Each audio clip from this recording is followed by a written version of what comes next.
Bismillahirrahmanirrahim. Assalamualaikum warahmatullahi wabarakatuh. Waalaikumsalam warahmatullahi. Kembali jumpa bersama saya, Uten Sutendi, dalam program Perempuan-Perempuan Hebat. Kali ini saya berjumpa dengan seorang tokoh perempuan yang menurut saya hebat, karena beliau begitu banyak aktivitasnya di wilayah Tangerang Selatan dan Provinsi Banten. Ibu Lista Hurustiati. Ya. Saya suka kepleset kalau menyebut nama dia karena namanya nih agak sedikit agak unik juga. Lista Hurustiati SHMH. Selamat pagi Ibu Lista. Pagi Kang Uten. Wah, ini ininya busananya nih serasi banget nih, kuning-kuning nih. Pas dapatnya kuning, orange, ya udah. Bu Lista, ini saya diundang ke sini, tempat ini apa ini? Bagus sekali ini, ada bunga-bunganya, ada air mancur. Tempat apa ini? Itu Gerai Lengkong, Kang Uten. Jadi Gerai Lengkong itu kan melahirkan restoran namanya Warung Lengkong. Jadi awalnya tuh Gerai Lengkong sentra produk UMKM. Dan pada akhirnya berkembang membuka resto, tapi kalau resto kan kesannya high banget ya, jadi kita sebut namanya Warung Lengkong. Warung Lengkong, lebih familiar ya. Traditional food. Nah, Ibu Lista Hurustiati SHMH ini, dia adalah seorang pengusaha, pemilik atau owner dari Warung Lengkong ini, sekaligus juga pendiri ya Bu ya. Nah, selain itu juga beliau aktif di berbagai kegiatan sosial, diantaranya dia sebagai ketua atau koordinator di di CSR ya. Ketua CSR Kota Tangerang Selatan. Selain itu juga beliau aktif di bagian hukum nih, di advokat ya. Dan statusnya advokat atau apa istilahnya? Advokat, dan sekarang juga saya menjadi mediator di dua pengadilan, Pengadilan Negeri Tangerang dan Pengadilan Negeri Serang. Jadi selain advokat juga mediator. Ini jabatannya banyak banget. Dan dulu katanya pernah aktif juga di partai politik ya? Iya, pernah. Di partai politik apa itu? Di Parpol Gerindra. Waduh, bagaimana itu Ibu bisa membagi tugas begitu banyak kegiatan? Kebetulan ya sebagai warga negara ya, selaku perempuan juga kan kita mempunyai hak juga untuk menentukan pandangan politik. Nah, alhamdulillah saat itu saya awalnya tuh sebagai advokat ya. Dulu saya di organisasi PERADI, namanya Perhimpunan Advokat Indonesia, yang saat itu diminta untuk pendampingan di Gerindra. Jadi saya awal masuk ke Gerindra itu melalui advokasi sebagai advokatnya Gerindra, dan pada akhirnya nyemplunglah menjadi sekjennya Perempuan Indonesia Raya. Saya partai di Gerindra Pusat. Gerindra Pusat.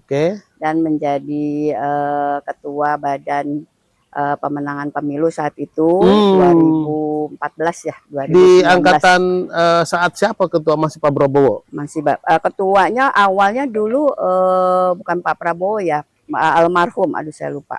Nah, terus berikutnya baru Pak Prabowo ketua umum beliau, dan sekjennya juga Pak Mujani. Saya sempat maju juga konsultasi politik dulu sebagai caleg DPR RI Kabupaten 2014-2019 di Banten 1, Lebak Pandeglang. Sekarang masih jadi anggota kalau sekarang partai kader itu? Aja sebagai kader tetaplah, karena saya kalau sudah menentukan pandangan politik, saya anggap semua parpol pasti sama lah.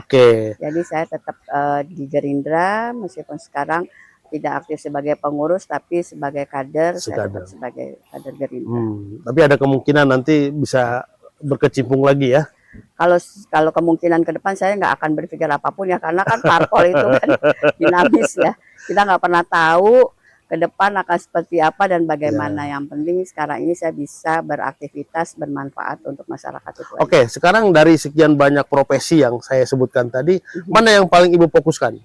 Kalau sekarang kebetulan CSR, dan kedua mediator sebagai advokat. Alhamdulillah saat ini saya juga sedang menempuh sekolah untuk S3. Tambah lagi kesibukannya itu. Ya. S3 ya? Ya, jadi kebetulan memang saya juga sebentar, di mana S3-nya? Di Universitas Jayabaya. Jayabaya. Ambil bidang apa? Ilmu hukum. Ilmu hukum. Tetap satu linear saya. Nah, kebetulan saya sudah 5 tahun ini kan membina mendampingi UMKM. Kang Uten, jadi disertasi saya juga tidak jauh-jauh dari perlindungan hukum untuk UMKM, kesejahteraan rakyat ke depannya. Bagaimana UMKM ini bisa sejahtera dengan adanya perlindungan dari pemerintah, perlindungan hukumnya. Jadi sekarang itu yang menjadi fokus perjuangan dalam tanda petik ya, perjuangan sekaligus Bu Lista usaha ya, dan usaha memperjuangkan para UKM, terutama kaum perempuan ya Kak? Terutama kaum perempuan. Karena kebetulan di Gerai Lengkong 89-90% mungkin ya perempuan itu yang bergabung di Gerai Lengkong, yang produk-produknya terus inovasi, kolaborasi, dan mereka juga kreativitas dari produk, mereka bisa langsung praktekkan ya. Kalau perempuan kan gampang. Apa yang menjadi motif Bu Lista itu sekarang fokus berusaha memperjuangkan nasib para UKM perempuan di Tangerang ini? Kalau perempuan itu kan identik dengan persoalannya, terus juga up and down perasanya. Nah, bagaimana perempuan ini bisa tetap eksis meskipun mereka mempunyai persoalan, meskipun mereka ada dalam keterbatasan, meskipun mereka ada dalam kekungkungan sebuah rumah tangga atau apapun lah bentuknya ya, apapun namanya. Tapi bagaimana mereka tetap bisa menjadi eksis sebagai seorang ibu, sebagai seorang istri, sebagai seorang anak. Karena yang namanya perempuan itu kan menjadi seorang anak dari orang tua nggak bisa memilih. Ya memang sudah dilahirkan orang tuanya ABC, tapi menjadi seorang istri atau menjadi seorang ibu itu kan pilihan ya. Apakah mereka memang akan melahirkan anak-anaknya atau mereka menjadi istri dari seseorang, itu pilihan. Nah, sepanjang mereka bisa menjalani tugas mereka seperti itu, dan mereka juga tentunya masih bisa berwirausaha dan juga berproduksi, produktif namanya. Perempuan yang produktif ini kan yang saat ini memang mereka harus bisa bangkit dari persoalan apapun yang mereka hadapi. Nah, yang Ibu ketahui ya, dan tentu Ibu mendalami kan, apa yang menjadi problem para pelaku UKM perempuan di pengusaha pengusaha perempuan. Pengusaha perempuan UMKM banyak, Kang Uten. Yang pertama, mereka kadang-kadang terbentur dengan modal. Modal usaha. Yang kedua, tentunya dengan SDM yang terbatas. Yang ketiga, legalitas yang mereka harus urus. Ini balik lagi kepada pemodalan. Karena kalau untuk mereka urus legalitas, contoh, mereka harus membuat atau mendaftarkan produknya itu harus menggunakan BP POM misalkan. Sementara BP POM itu kan aturan pemerintah harus terpisah dapurnya. Nah, sementara untuk renovasi dapur kan perlu dana. Kadang inilah kendala-kendala para pengusaha UMKM perempuan. Nah, terus yang Ibu lakukan apa untuk membantu problem atau kesulitan-kesulitan para UKM? Biasanya, kebetulan saya di CSR, nah saya biasanya menggandeng para pengusaha atau perusahaan yang memang mereka fokus CSR-nya itu membantu UMKM, seperti memberikan pelatihan secara gratis, dan juga dari lembaga keuangan mereka membantu dari sisi KUR ya, bantuan lembaga KUR itu pinjaman kredit usaha rakyat ya. Nah, biasanya memang dengan bunga yang kecil ya, yang rendah, itu khusus untuk UMKM.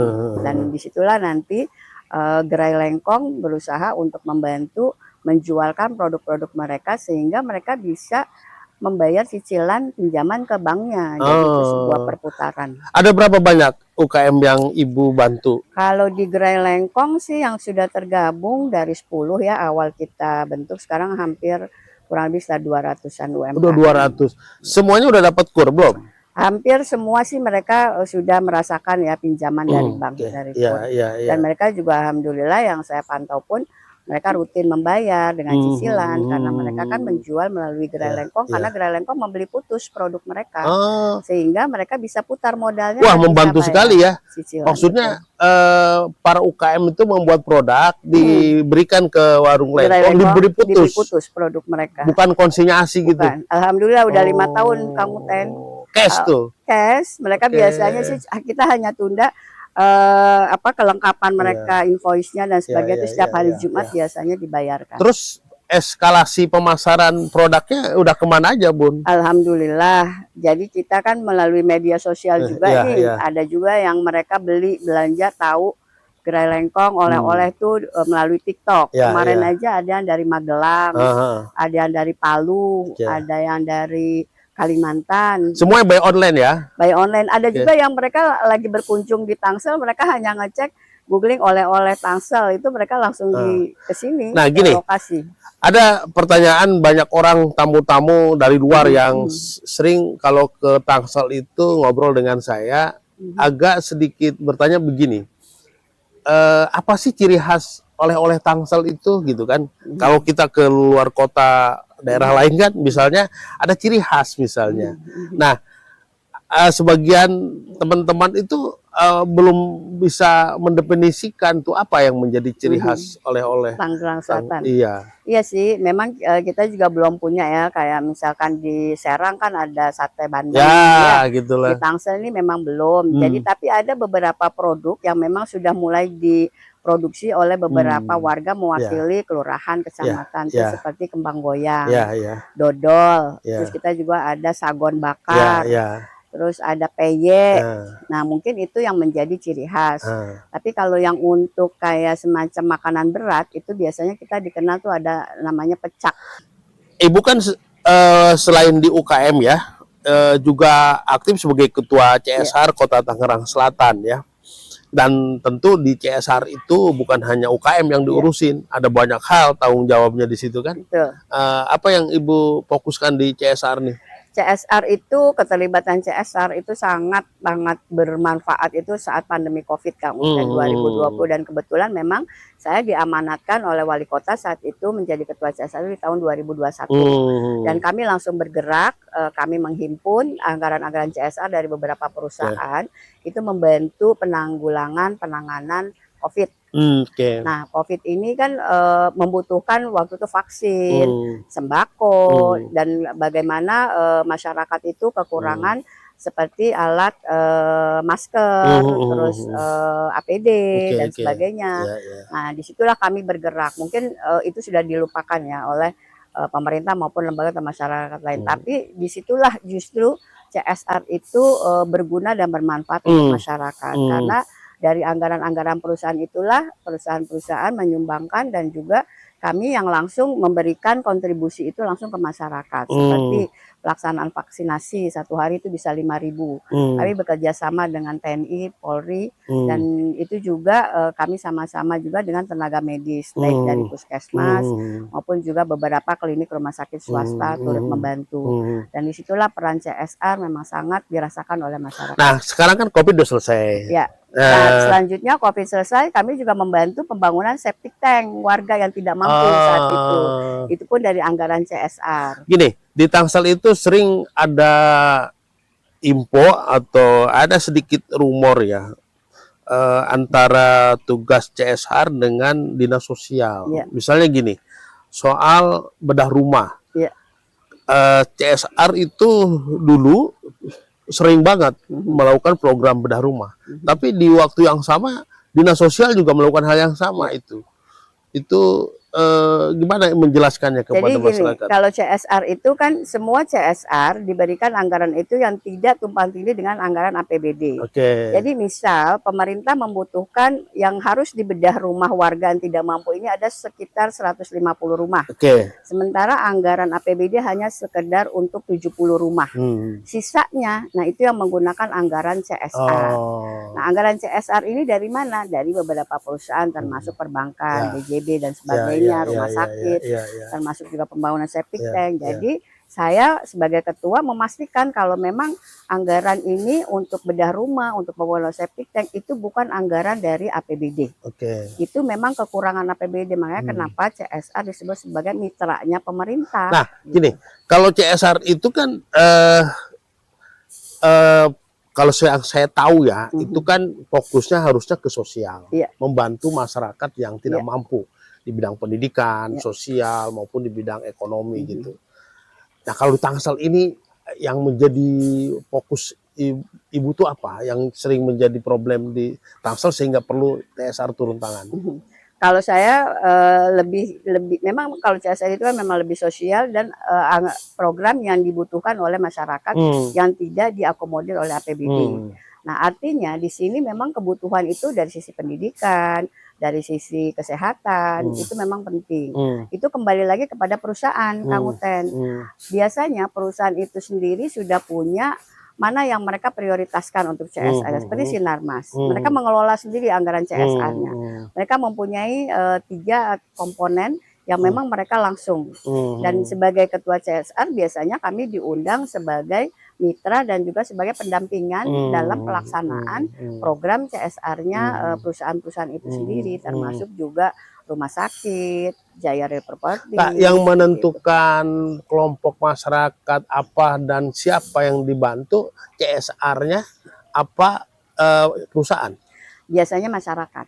Jadi Enggak, masyarakat maksud saya, ada kebutuhan. masyarakat itu mengadukannya ke dinas. ke dinas. Ke dinas dulu, dinas baru nanti ke kami, ke CSR. Ke lembaga CSR, baru lembaga CSR baru ke perusahaan. Betul. Jadi perusahaan itu mengucurkan dana sesuai ajuan dari lembaga CSR. Dari lembaga CSR dan CSR dari lembaga pemerintah. Dari pemerintah. Karena bagaimanapun perusahaan pengen juga dong dinilai reward dari pemerintah. Ya. Karena mereka sudah membantu.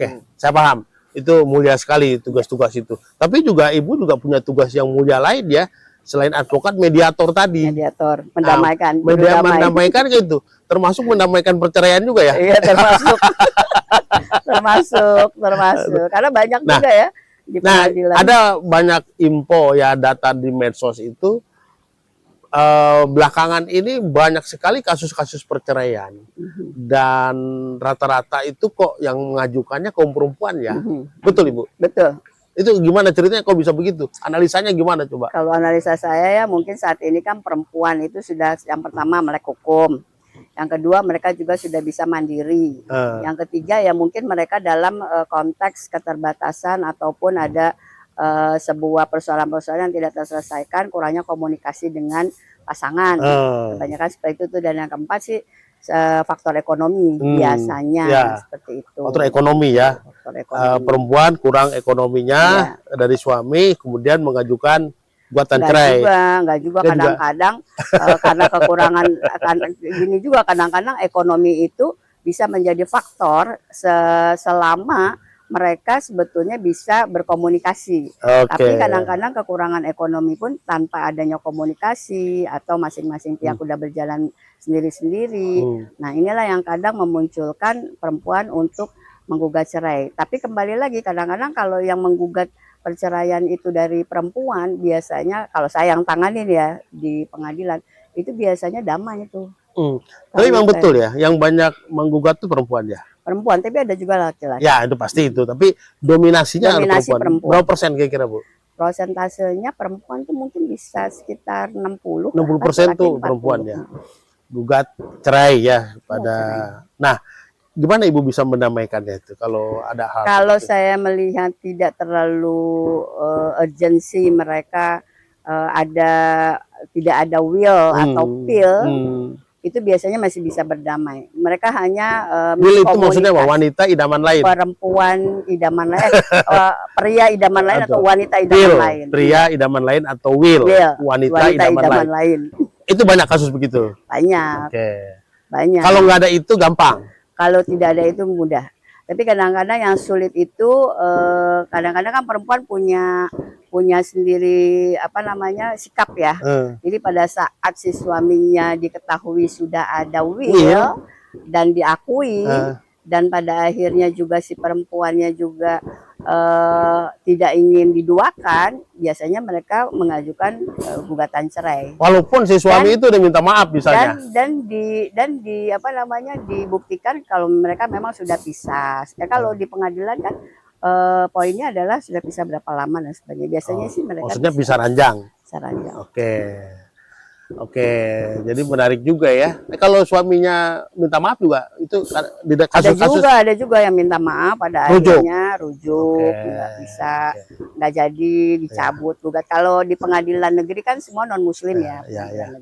Nah, ngomong-ngomong soal gugatan perceraian dan Ibu sebagai mediator, Ibu sendiri kan gugat cerai kemarin. Kembali ke situ. Ini gimana? Sayang banget ya, dia penasaran ya. Gimana ceritanya itu? Ini itulah kehidupan kali ya. Mau tahu aja. Ya, itu kali kehidupan Itulah ya. kehidupan. Asik nih Bunda nih. Oh. Pada asik nih. Barat- kita. 17 tahun loh pernikahan ya. 17 tahun pernikahan ya, tentunya nggak mungkin lah. Kenangannya juga begitu Ya, banyak. ya. Tapi ada Apalagi sering hal-hal- ketemu ya. Apalagi sering ketemu, kegiatan bareng. Tapi ada hal-hal yang memang saya harus putuskan dan saya harus bersikap. Makanya kalau yang namanya cinta sejati tulus itu kan nggak harus memaksakan katanya. Jadi ya lebih baik saya mengalah, mengajukan gugatan dan tanpa ribut. Cinta sejati, cinta tulus itu kan nggak harus memaksa. Jadi ya karena itulah ya kondisinya kan pada saat saya nikah juga dulu suami itu bukan siapa-siapa, tanpa jabatan, tanpa status lah, tanpa harta. Malah waktu nikah saya mas kawinnya 1 juta loh Kang Uten. Saat itu posisi Posisi suami suami, kuasai mantan suami lah ya. Ya. Ya begitu berjalannya waktu Belum ya jadi apa-apa ya. Belum. Dan alhamdulillah Jadi apa-apa sih, cuman posisinya nggak seperti sekarang. Iya, jadi apa-apa, karirnya naik, meningkat. Ya artinya kan Allah ridho dengan perkawinan kita sebetulnya. Tapi perjalanannya waktu ya itu tadi ya, kembali kepada politik dan sebagainya ya saya harus memutuskan, saya harus bersikap karena saya yakin lah laki-laki ya mantan suami saya juga pasti juga dalam kondisi yang dia juga tidak mempunyai sebuah keputusan atau apapun ya sebagai perempuan ya saya yang harus bersikap dan memutuskan gitu ya. Akhirnya saya dalam kondisi beliau menjadi seseorang yang top lah, dalam top dan tinggi jabatan di karir politiknya, justru saya melepaskan itu luar biasa. Jadi saya harus sementara melepas. Perempuan lain biasanya kalau laki-laki sedang ada di atas puncak karirnya berebut mempertahankannya atau mempertahankannya sebisa mungkin. Ibu malah meninggalkannya, bukan meninggalkan, melepaskannya. Gimana Melepas. perasaan ibu ketika itu? Ya kalau ditanya perasaan sulit lah ya, karena kan bagaimanapun kami menikah dari anak-anak saya masih kecil banget. Nah, anak-anak itu sudah menganggap beliau sebagai orang tua, orang tuanya dan sebagainya. Yang sulit ya mungkin anak-anak. Tapi alhamdulillah lah dengan ya itu tadi ya, kita komunikasi meskipun saya melakukan gugatan, meskipun saya melepas gitu dengan komitmen anak-anak tidak akan dikurangi rasanya, cintanya dan sebagainya. Dan alhamdulillah ya meskipun sebagai ikatan kan ada namanya mantan suami, mantan istri. Tapi meskipun anak-anak saya memang bukan anak biologis mantan suami saya, beliau tuh sudah menyayangi, mencintai, menjaga dan melindungi anak-anak saya itu. Sekarang hubungan itu baik-baik aja ya? Hubungan dengan anak-anak komunikasi tetap baik, tetap berjalan. Dengan mantan juga baik-baik aja? Dengan mantan ya alhamdulillah baik. Saya anggap ini adalah sebuah kehidupan yang harus dijalani. Jadi sebentar, sekarang ibu merasa lebih nyaman maksudnya? Iya alhamdulillah. Lebih nyaman? Tanpa status ya. Tanpa status dengan ibu hidup mandiri sendiri lebih merasa nyaman dibandingkan berdua? Dibandingkan status. Apa yang membuat ibu merasa nyaman sekarang? Ini yang pertama adalah saya tidak harus lagi berseteru dengan anggapan ataupun dengan status saya ya. Kamu kan tahulah bagaimana posisi saya, posisi mantan suami saya saat ini dengan mempunyai 2 pendamping itu pasti apalagi dalam dunia politik ya. Tapi kan konsepnya dan saya lebih nyaman dengan status sekarang karena saya bisa berkarya, saya bisa berinovasi, saya bisa bisnis, saya bisa usaha dengan kekuatan saya sendiri sebagai perempuan gitu. Tapi kan dengan ibu tidak lagi bersama beliau, segala privilege yang ibu dapatkan selama ini kan automatically itu berkurang Ya apa pasti berkurang lah, berkurang. Tapi tetap ibu merasa nyaman. Tapi saya tetap merasa nyaman, malah saya bisa lebih nyaman, saya bisa nongkrong di pasar, saya bisa malam-malam ke pasar induk belanja buat kebutuhan warung. Orang nggak ada yang ngelihat. Kalau yang sebelum masa sih istri wali kota mau nongkrong. Kalau sekarang saya itu lebih bebas. Mau saya makan mie ayam di pinggir jalan, orang nggak ada yang ngusilin kan. Loh saya siapa? Saya masyarakat biasa dan saya juga tentunya punya pandangan-pandangan politik, punya pandangan-pandangan argumentasi yang memang untuk membangun ya. Saya bisa mengkritisi kinerja pemerintah loh sekarang ini. Ibaratnya apapun yang saya lakukan, person saya sebagai warga masyarakat, sebagai warga, bukan siapa-siapa. Luar biasa nih Bu Lista ini. Memang hebat Ibu Lista ini. Ya. Yang hebat itu Allah selain banyak profesi ya yang digeluti juga mampu bisa mengendalikan pikiran dan hati Yang ya. penting itu kan saya tidak dibebani, tidak dibatasi oleh karya. Ya. Siapapun saya tetap masih bisa berkarya, Oke. saya masih bisa berinovasi. Oke Bu Lista, jadi itulah kehidupan Bunda ya. Bunda yang Bu Lista yang setiap hari memediasi kasus-kasus perceraian di pengadilan, tapi kita sendiri yang mengalami. Iya, Dan itu yang membuat Bunda juga banyak berkaca kepada banyak kasus, dan kemudian Bunda merasa menjadi seorang perempuan yang kuat ya. Betul. Proses, Luar biasa. Proses Makasih Bu Lista ya. Sama-sama. Sudah bisa membersamai obrolan perempuan-perempuan hebat dengan saya pagi ini. Ya. Baik pemirsa di rumah dan di mana saja berada, demikian obrolan saya dengan Ibu Lista Hurustiati. Nah, baru benar nih. Lista Hurustiati SHMH. Seorang perempuan yang menurut saya hebat karena banyak hal yang dia lakukan seperti diceritakan tadi. Demikian, sampai jumpa bersama saya lagi Utan Sutendi dalam podcast berikutnya. Assalamualaikum warahmatullahi wabarakatuh. Waalaikumsalam warahmatullahi wabarakatuh.